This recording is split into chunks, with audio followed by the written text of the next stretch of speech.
Bonjour à tous et bonjour à toutes. J'espère que vous allez tous très très bien. Bienvenue sur TLC Média, le média qui suit sa destinée avec toujours le même objectif, vous informer toujours plus. Aujourd'hui, j'ai l'honneur et le plaisir de recevoir comme invité principal Koudedji à ma droite et j'ai également Ismaël Cissé. Comment vous allez? Je vais bien et vous? Ça va, merci. Ça va Koudedji? Comment vas-tu? Alors, nous avons comme intervenant Boukari, ici présent, que je ne présente plus, fondateur d'une agence artistique Art Franchi. Nous avons également Barbara, ici présente, que je ne présente plus également, thérapeute. Et nous avons Rokaya, une figure emblématique de la ville de Bali. Comment vas-tu, Rokaya? Ça va, Charles. Elle est référente des enfants jeunes. Ça va? Vous allez bien? Ça va. Je continue avec les présentations. Ici, nous avons Lina, collégienne. On a Abderrahman, un écolier. Almami, collégien. On a Ambre, qui est collégienne. Et Adem, lycéen. Ça va? Vous allez bien? Alors, ensemble, nous allons aborder un thème sur le cyberharcèlement afin de le reconnaître et de s'en protéger. Alors, il est vrai qu'il existe différents types d'harcèlement, mais nous allons aujourd'hui discuter, échanger, partager, afin de sensibiliser un maximum les mineurs ainsi que les jeunes adultes. Car selon une étude, un adolescent sur 6 déclare avoir été victime de cyberharcèlement, ce qui représente une augmentation par rapport aux chiffres de 2018. C'est énorme. C'est énorme. Alors, est-ce que tu sais ce que c'est que le cyberharcèlement, Koudedji? Selon moi, le cyberharcèlement, c'est... déjà, harcèlement, c'est une catégorie d'harcèlement. Et on entend cyber. Et le cyberharcèlement, c'est l'harcèlement qui a via les réseaux sociaux. Donc, que ce soit Snap ou TikTok ou Insta, enfin, tous les réseaux sociaux, en fait, c'est ça. D'accord, c'est un harcèlement qui se fait à travers les réseaux sociaux. D'accord? Ismaël, est-ce que tu arrives à mettre des mots sur le cyberharcèlement? Oui, je sais que le cyberharcèlement, comme Koudedji vient de le dire, c'est le fait d'insulter ou de menacer quelqu'un sur les réseaux sociaux, Snap, TikTok ou Instagram. D'accord. Ou sinon, je sais aussi qu'on peut envoyer des photos à l'insu de la personne harcelée sur les réseaux. Et c'est tout ce que je sais. D'accord, mais c'est déjà très très bien. Je sais aussi qu'il y a beaucoup de personnes qui n'ont pas osé en parler et qui se sont suicidées. D'accord. Et oui, je sais aussi qu'il y en a, même s'ils en ont parlé, le collège ou l'école, ils n'ont pas pris ça au sérieux, ils n'ont pas fait grand-chose. Et d'accord. Ça les a menés à se suicider. D'accord. Alors, est-ce que toi, tu as déjà été victime de cyberharcèlement? Non, j'ai jamais été victime de cyberharcèlement. D'accord. Est-ce que tu as connu des personnes ou est-ce que tu as déjà été témoin de personnes qui ont été victimes? Non, j'ai jamais été témoin. D'accord. Quelqu'un, Koudedji, tu as déjà été témoin ou victime de cyberharcèlement?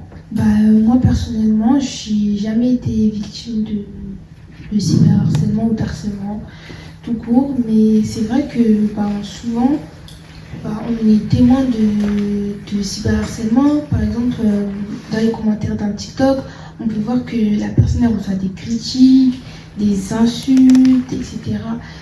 Donc moi, je vois ça. Donc, pour moi, je suis témoin du cyberharcèlement. Parce que tu le vois justement à travers les réseaux sociaux. Mais sinon, dans la vraie vie de tous les jours, au lycée, au collège, j'ai jamais vraiment été témoin de... D'accord. Alors, est-ce qu'il y a quelqu'un qui a déjà été... Est-ce que vous savez ce que c'est? Quelqu'un d'autre peut me donner une définition du cyberharcèlement? Je veux voir si... Qui est-ce qui peut me donner une définition? Ambre.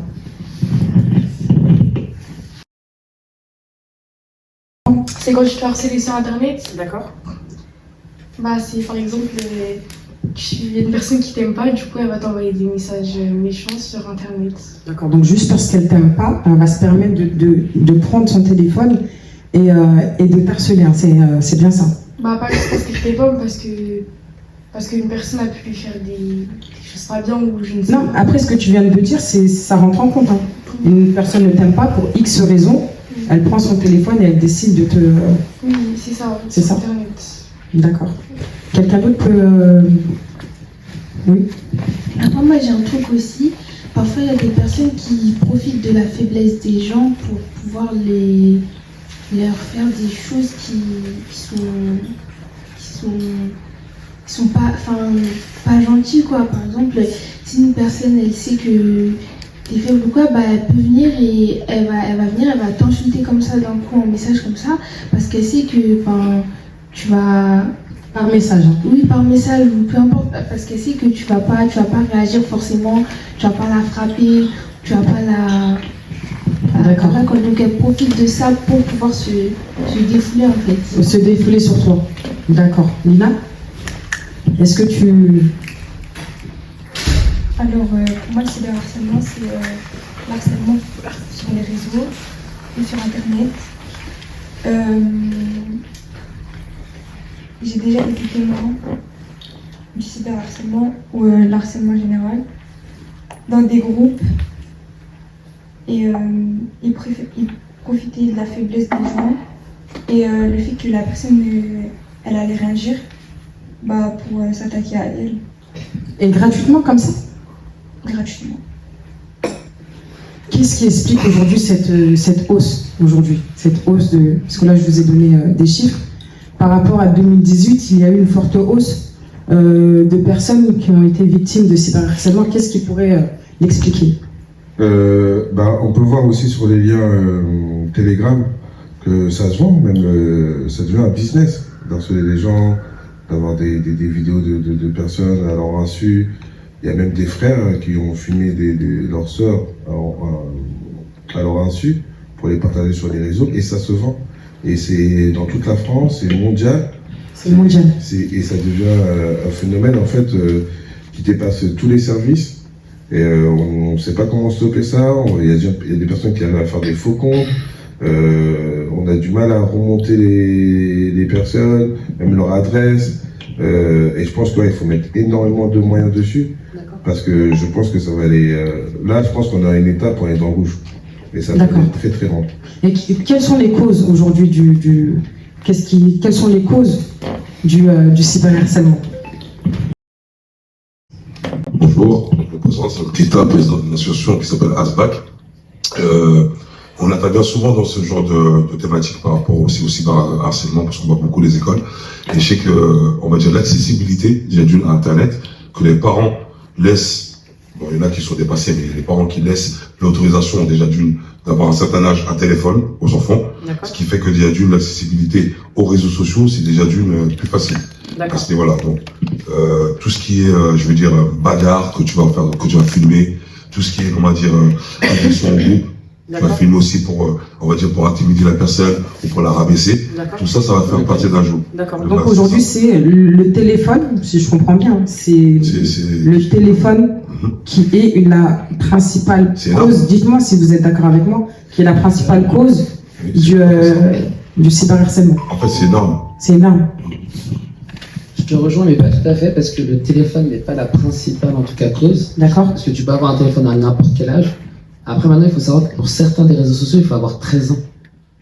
C'est-à-dire qu'à partir du moment où tu autorises ton enfant de moins de 13 ans, ça veut dire que tu participes, puisque tu es obligé de mentir sur l'âge. C'est ça, l'accessibilité. Mais tu peux avoir un téléphone. C'est comment derrière, on en revient toujours aux parents, ou l'enfant qui est rempli de vices, il n'y a pas de truc, ça va très vite de t'enlever 2-3 ans, enfin de rajouter 2-3 ans en tout cas. Mais la majorité des réseaux sociaux, c'est à partir de 13 ans. Et là, on est sur les collégiens, les lycéens, mais en fait, ça va beaucoup plus vite. Dès la primaire, ça commence. Dès la primaire commence le harcèlement et le cyberharcèlement. D'accord. D'accord. Oui, papa. Je reviens sur ce qu'ils ont dit, Saloum et Rokaya. C'est aussi une façon de discuter avec son enfant et c'est un manque de repères. Et en fait, moi qui ai une ado, je suis très à côté d'elle et en fait, c'est un effet de groupe, mais qui est vicieux parce qu'en fait, on pense être le roi derrière son téléphone. Moi, je sais, ma fille, elle n'a pas été victime, mais une amie.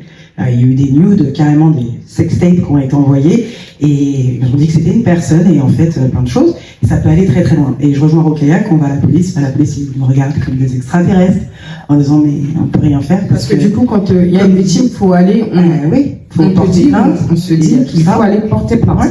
La première des choses à faire. Mais la plupart, ils sont malins parce qu'ils achètent des choses, comme disait Boukari, et on ne revient pas aux adresses IP, on ne sait pas qui c'est. Ils sont hébergés des fois en Lituanie, en Norvège. Voilà, et le problème de fond, c'est ça, c'est l'effet de groupe, et en fait aussi, les jeunes filles veulent grandir trop vite. C'est incroyable, mais vrai. Les garçons, c'est pas du tout la même, mais les filles, à l'âge de 12 ans, elles font 18 ans. Ça fait très peur. Donc moi, je conseille aux parents de vraiment faire attention à leur filles. Est-ce que c'est ce comportement-là, est-ce que le comportement ou... Oui, moi j'ai pas peur de le dire, oui, c'est un comportement, il y a une catégorie d'enfants. Est-ce que ça donne le droit aujourd'hui aux harceleurs d'harceler? Non, j'explique pourquoi on peut être harcelé. Après, personne n'a le droit d'harceler, taper ou insulter. Peu importe. Oui, ça, c'est pas, voilà, c'est comme si on disait à une fille, elle était en jupe, elle s'est fait violer. Non, c'est parce qu'elle est en jupe, voilà. Mais c'est juste une cause, et c'est surtout comment parler aux enfants. C'est important, parce que je rejoins Rokhaya, tu peux avoir un téléphone à 8 ans et très bien t'en servir, et au contraire, à 8 ans, faire des choses que normalement tu devrais avoir 17 ans pour les faire.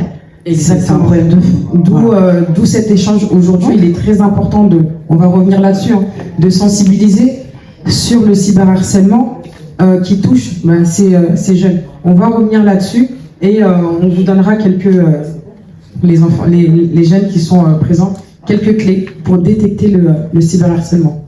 Oui, Boukari? Oui, juste, je sais pas comment tu as voulu emmener ça, je comprends un peu la tournure, mais je dirais qu'on ne peut pas accuser un enfant, ni accuser un jeune. Je pense que déjà, on a vu que sur TikTok, en Chine, c'est pas du tout la même chose qu'en France. La diffusion du TikTok chinois, c'est vraiment ludique, pédagogique. Et je pense que c'est nos institutions. Moi, je reste sur nos institutions. On doit protéger nos enfants. Aujourd'hui, en France, il y a le droit des enfants. Et ça, on doit mettre de l'argent dessus. Moi, je suis désolé. Même à l'école, là, on reste sur le cyberharcèlement.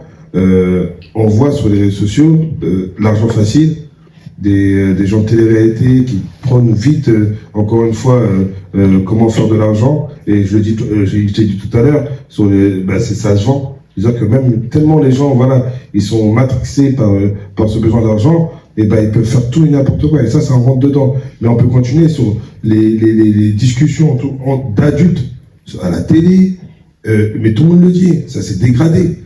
À la télé, sur TPMP, CNews, on a vu, maintenant c'est des insultes, il faut avoir le clash facile, il faut avoir la phrase qui dérape, pour se remarquer, pour faire du buzz. Et donc en fait, on est dans la méchanceté. Donc c'est tout à fait normal que les enfants ils prennent exemple sur les adultes, et je m'arrête là.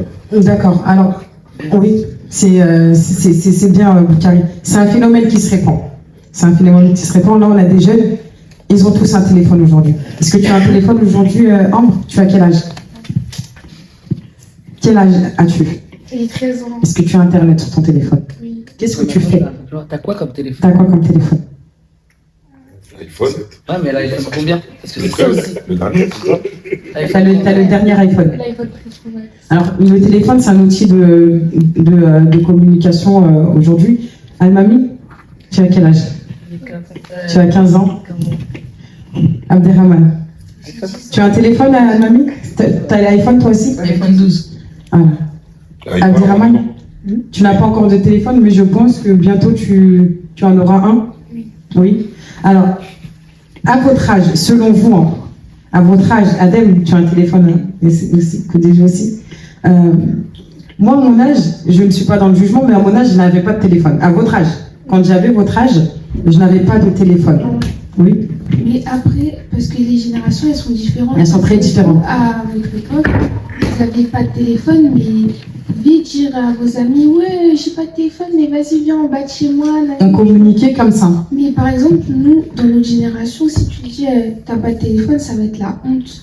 Et donc, est-ce que ça peut être une cause, le fait de dire, je n'ai pas de téléphone, est-ce que ça peut être une cause d'harcèlement? Oui. Est-ce que ça peut engendrer des moqueries, le fait de ne pas avoir de téléphone? Et même le fait de ne pas avoir d'iPhone, ça peut engendrer... Est-ce que je vais demander, c'est incroyable. dire à votre âge, est-ce que c'est normal d'avoir un iPhone 13, 14, 15, peu importe, À vos âges. Je dis pas que vous n'avez pas besoin d'internet parce que je le vois bien, même en CM2, ils ont le logiciel comme Pronote, Ose, donc je sais qu'il y aura besoin d'internet, d'un smartphone.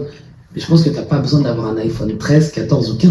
Alors Est-ce que encore, vous connaissez le prix on n'est pas du tout Pas dans le jugement. On n'est pas du Attention. tout dans le jugement. Parce que On est est-ce que pas vous vous dans rendez le compte jugement. du prix du téléphone pour l'usage que